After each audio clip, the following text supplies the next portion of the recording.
First of all, I'll tell you about my testimony.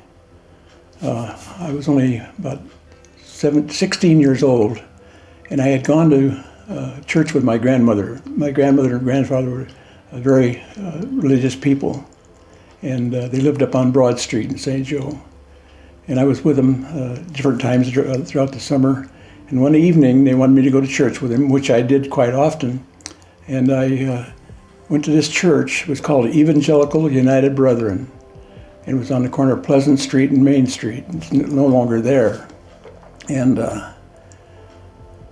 that night, I don't know what the pastor was saying. I have no knowledge, but something struck me, and I ran up to the altar and I knelt down, and I accepted Christ as my Savior. And I got up and I looked. The entire wall was gone. All I saw was a picture of Christ. You know, that stuck with me for years and years, till today that it does. And I knew that he was real.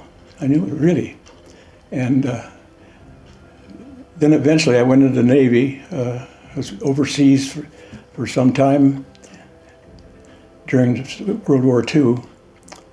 I was trained as a sailor, but I wound up being a Marine. And we landed on an island called Calicoan in the Philippines. As we landed on that island, there was nothing there, and I was there for several months.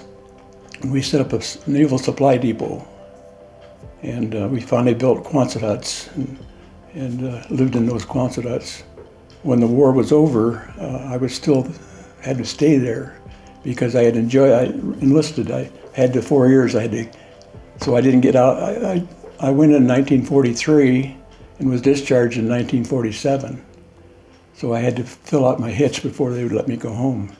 After that, I didn't live for Christ. I was just like everybody else. I think about him every once in a while and thinking about and later on in life, I kept thinking, what if I'd have followed Christ?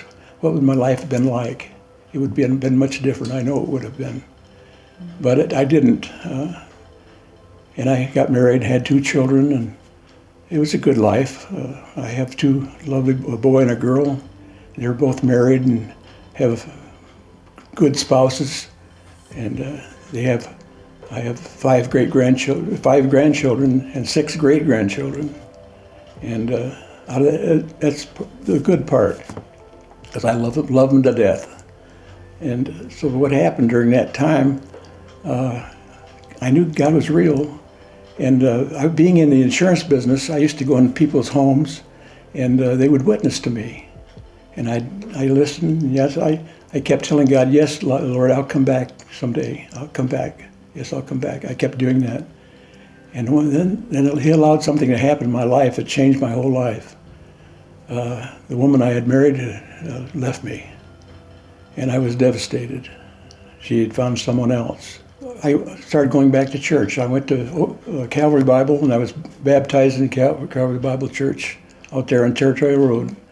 And as a result, I was really living for Christ.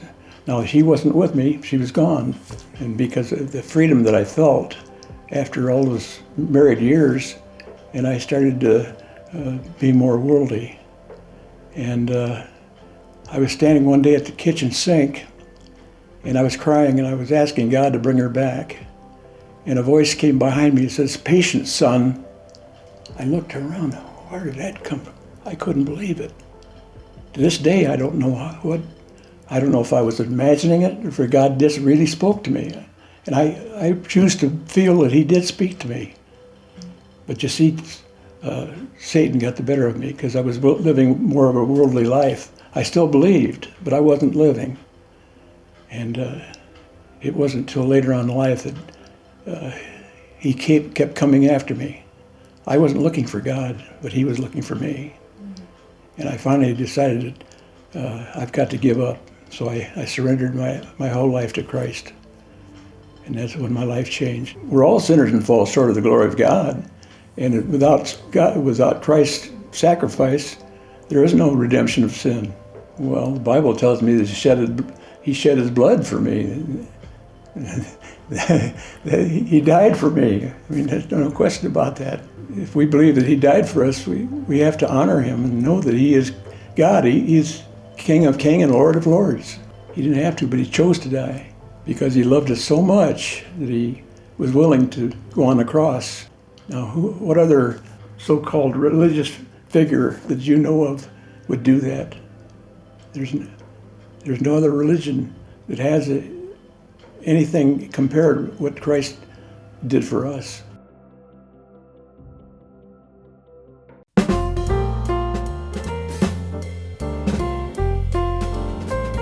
Hey Richard, I just want to wish you a happy birthday. Sherry and I and the family appreciate and love you so much.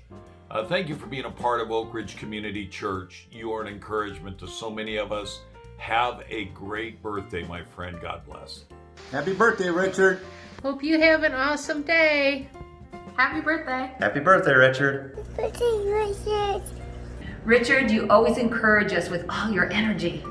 We wish you a blessed birthday. We love you. Happy 95th birthday, Richard. Hey Richard, I hope you had a wonderful birthday. Hey Richard, how you doing? I know you're doing better than what you deserve, but at 95 we can all deserve a lot. Eat your dessert first. Happy birthday. Happy birthday, Richard. 95 years old, still looking good. Happy birthday. Happy birthday, Richard.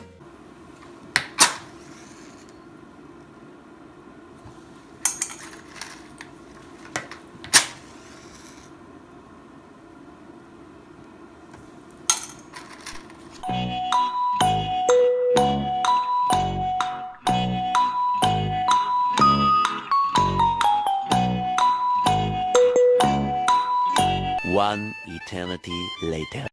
91. 92. 93. 94. 95. We're out of matches. Happy birthday, Richard!